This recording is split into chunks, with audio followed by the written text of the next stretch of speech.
When I'm studying at home, I feel really disconnected. I just feel I don't have a sense of belonging to UCL. It's like, am I a UCL student? I even don't see the campus. Just after I decided to go to London, I told myself I need to make some changes to that situation. Because I do want to create my own student life, I just grasped that voluntary opportunity and immediately registered for that. I do think there is a strong correlation between volunteering and your mental health. When you're helping other people, it really can build your confidence. If you are stay far from home, it can even alleviate your homesickness.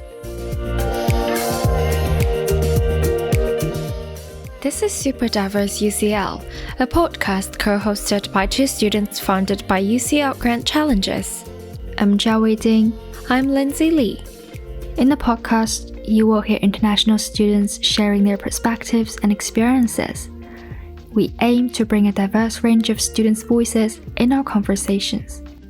We believe conversations foster understanding and inclusion.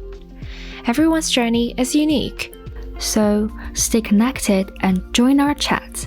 You are not alone, and your voice matters. Our episode today features a story of change.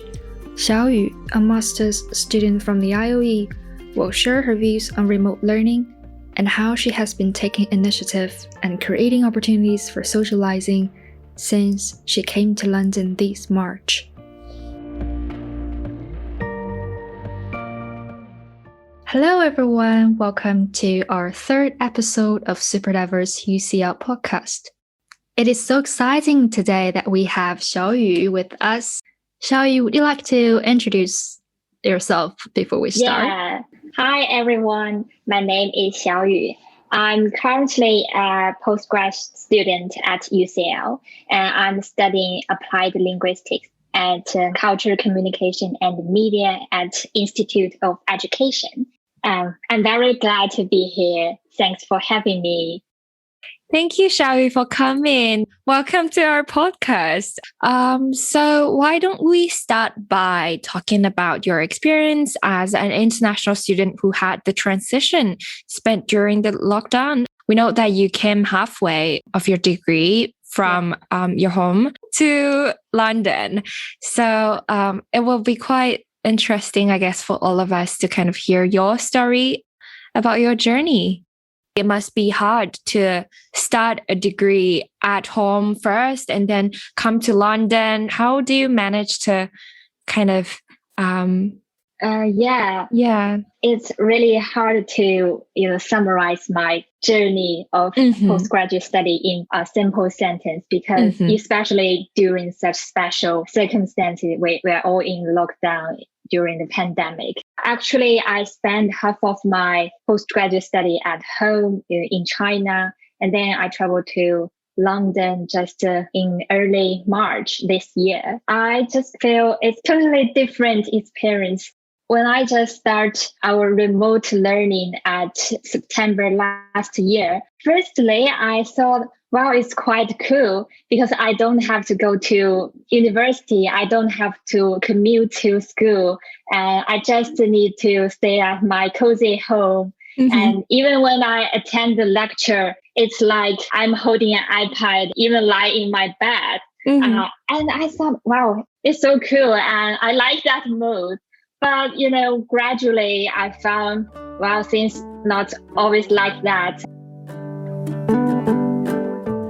There's something really bad when you just doing remote learning. It's all about socializing because I spend whole day at home and I can't meet my classmates face to face. The only person that I can meet regularly is my parents. It's quite isolated and I feel really lonely. It's a big challenge to handle issues like technology. We are not familiar with using Zoom to have chat, to attend lecture, and we don't know how to manage our time. And Anyway, the biggest challenges I think is about socializing. Yeah, I don't get much opportunity to speak to friends or classmates. Yeah, I guess I can really feel this one. I can reassure you that many people are feeling in this way, that feeling quite isolating during the pandemic and through remote learning. I personally, myself, like having been learning remotely for, I guess, 14 months up to now, and always in my home.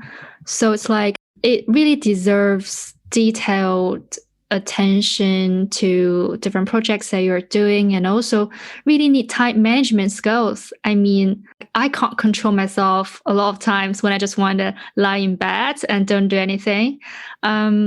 It's just hard. Back in school, you have peers with you and learning together, whether it's like in the libraries and doing different things, but it's all together. But now we have just been learning separately in our home. I think especially for people who are more introverted, it's quite challenging to take initiative to contact other people. And I also have a camera shy. That means I always turn off my camera when I attend to lectures. And that has influence because when people don't see you, they don't trust you. It's like it's difficult for you to make friends. Are you suggesting that if you don't turn on your camera, people actually don't feel you because they can only listen to your voice? And especially our audience are also listening to our voices. So I guess hopefully our voice could bring you some connection in that way. But all the challenges that you just mentioned are profound and are real for many students, and that having remote learning during the past year. As far as I know, coming to London is optional for the rest of your study. So why did you decide to come and finish the rest of your study here instead of just doing it at home? I think it's because I do want to have such studying abroad experience. My father really supports me to study abroad. And he said to me that I want you to study abroad, have such experience, not because I want you to get that degree, or what I really want is you learn lessons from living alone in such a new city and dealing so many challenges by yourself. That's why when I get a chance to go to London, then I definitely choose to do so. Yeah, that's really kind of some wise words from your father. I think it's definitely a very valuable experience for us all as international students to be able to live in a foreign country and to solve many problems that you would have never imagined if you're at home. I guess it would be quite nice to kind of hear your perspectives about, although studying the same degree but at two different places, how do you think that differentiate, or do you think they are like similar experiences? It's really different, because when I'm studying at home, I feel really disconnected.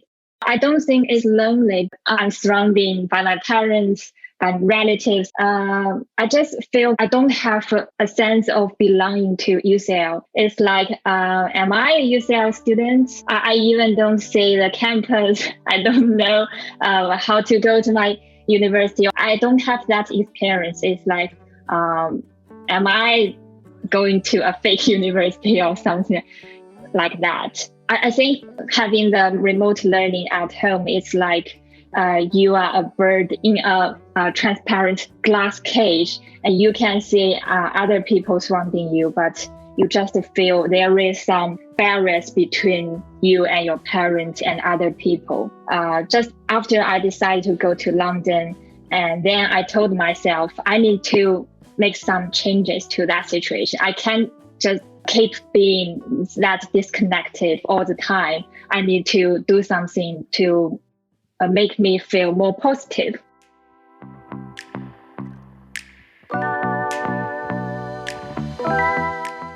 So just after I went to London, there is a program called UCL Coffee Connect. I think it's launched by UCL alumni teams. And basically, it's an event for current UCL students and alumni to have a chance to chat with other UCL students. Just after seeing that newsletters, I decided I'm going to take part in this event to see whether I can find some opportunity for myself to change that situation. And then, just after several weeks, I was told that I'm matched up with alumnus.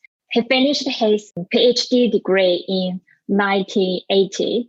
So it's like he's already my grandpa's age. And at the very beginning, I was thinking, wow, how can I talk? I'm quite nervous about that. But then, I think UCL Coffee Connect is really excellent program.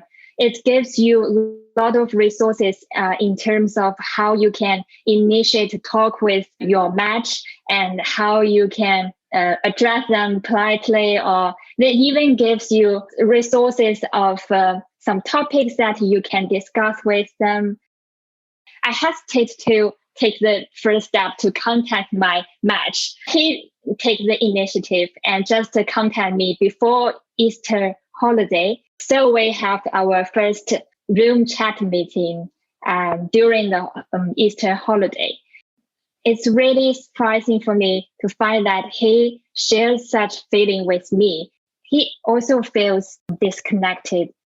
We just discussed something about how was his university student life. Because I don't have such student lives, what he was saying is like, gave me a kind of picture of how students can, do something at UCL, and we all enjoy it. So then we decided each month we will meet virtually. I think that's a quite exciting and good experience for me. I really have so much to say based on your previous experiences. First of all, you were so brave that you decided to be more proactive in seeking conversations and interacting with people. I think in this way, you're really brave. You started to change yourself. And then another thing, Lindsay, don't know if you remember last time we talked about the language support at UCL, and I talked about something like we don't have support in terms of social language. But in this way, Xiaoyu just gave us a perfect example, is that they do, or UCL do have, in terms of such kind of, for example, UCL Coffee Connect, where she mentioned something like they will give her topics and some language to support to initiate the conversation. I guess it's really great. Yes. I didn't hear it. Absolutely. And it kind of reminds me of my own project of the Cultural Connection Buddy Scheme, which we were pairing a home student with an international student in hope that they would form like a social connection and also be a good chance to form that into the cross-cultural relationship. So it is actually true that there are many opportunities outside of the curriculum for students to actually make that social connections and having that opportunities to practice their English as well. Just having in mind that there are so many opportunities out there. It's not like everybody is making use of it. So I just wonder how Xiaoyu made up her mind to step out and to make actual use of it. Yeah, because I have experienced that disconnected feeling for such a long time. I'm done with that. I have keep a habit to skim all newsletters from UCL every day. In that case, I won't miss some chance to take part in some student life. There's another thing that I grasped during your narrative is that you listened about your Coffee Connect partners' student life. I really sympathize with this point. You didn't have opportunities to enjoy the normal student life, which is really, it's a pity. I mean, I wish that you could come like for longer time. Do you have any plans for that? Enjoy the future of UCL events beyond your master's degree? Yeah, it's really a pity. I don't know what's a normal student life at UCL is. But things get better. We can get more opportunity to have a normal student life.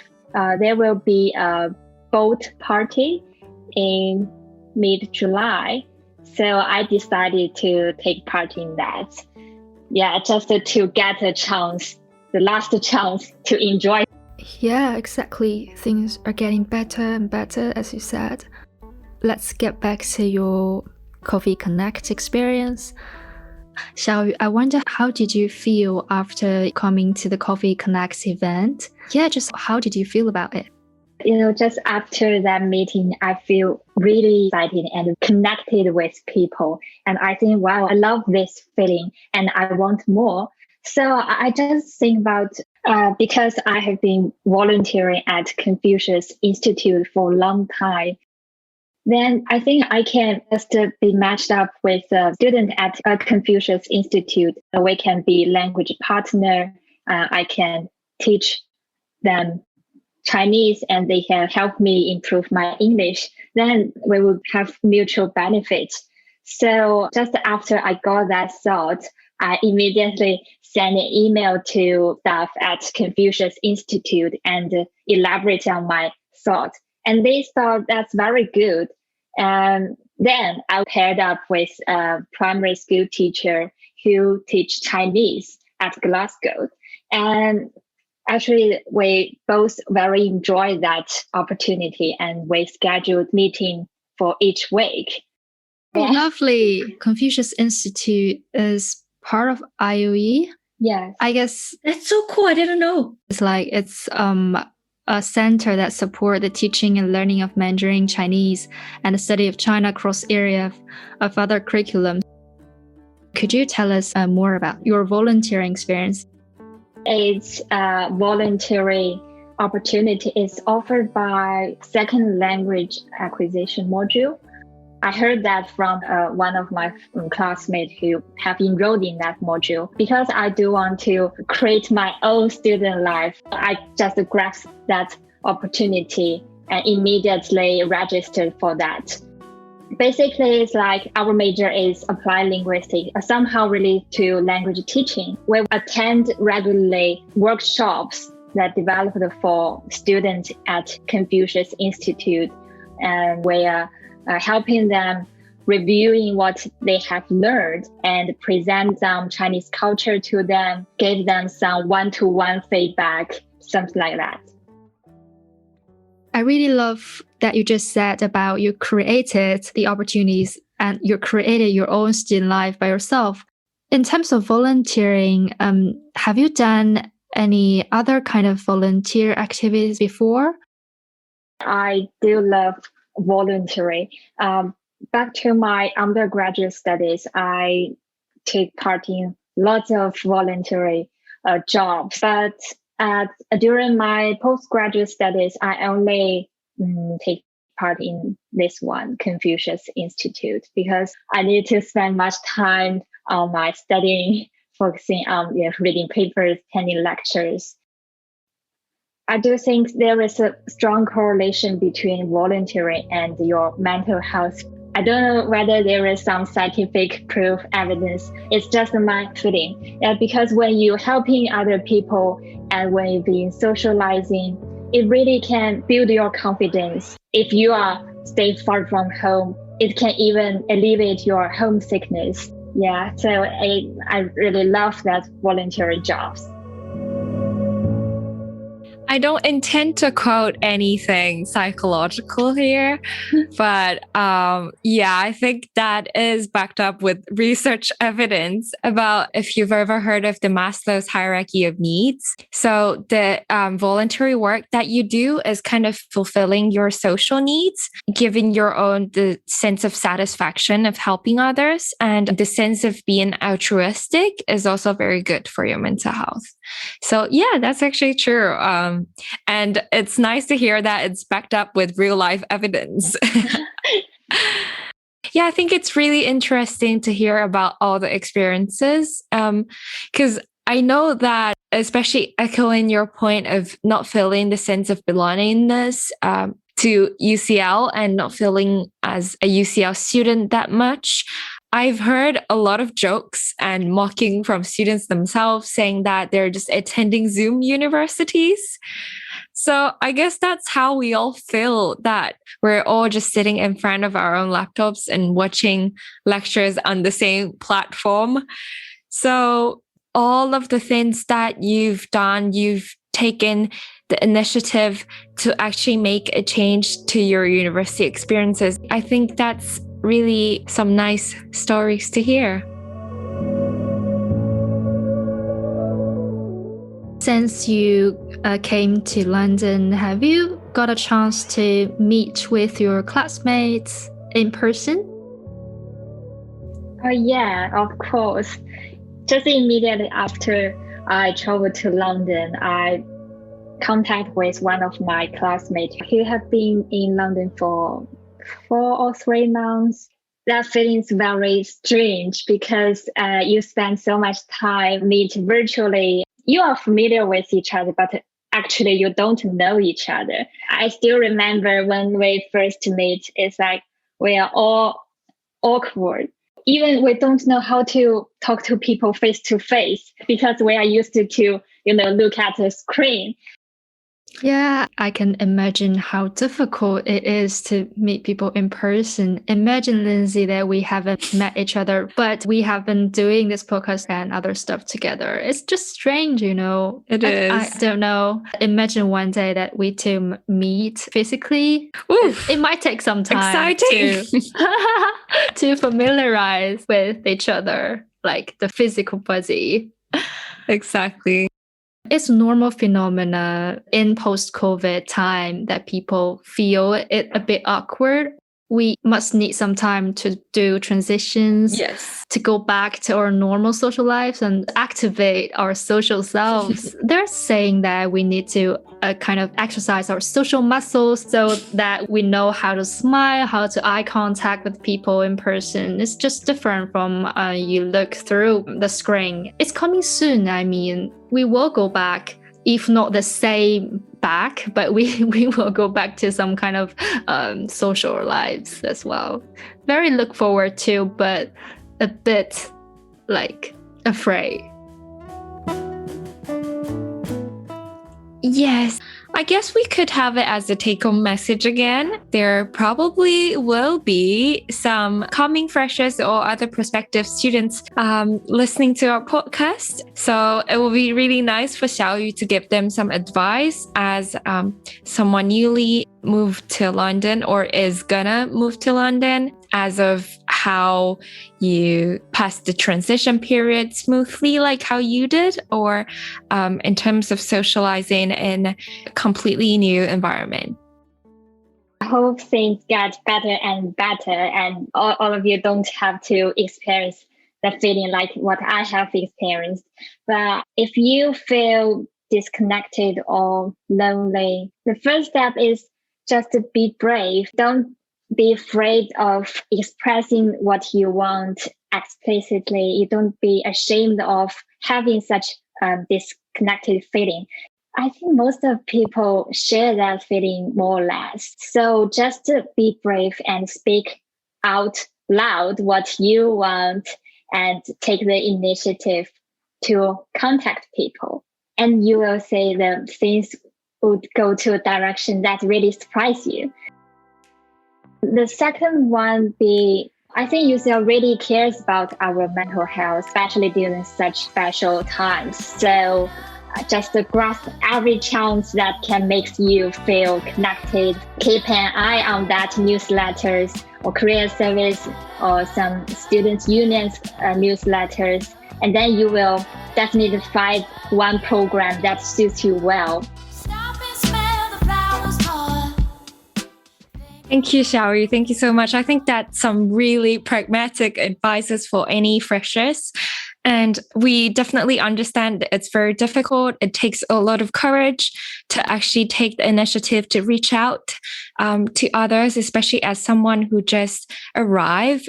But hopefully this episode with all the positive stories from Xiaoyu will empower you and just give you a real life example of how magic and amazing things can be if you step out. It's possible to create your own serendipitous experience, to create your own luck. Yes, so I guess that's our conversation for today then. Thank you, Xiaoyu, for coming and joining us for today. And thank you, everyone, for listening. Thank you. Thank you. Bye, see you. That's it for this week's episode of Superdiverse UCL podcast. If you enjoyed our show, be sure to join our conversation, be a guest, leave a comment, or email us. We'd love to hear from you.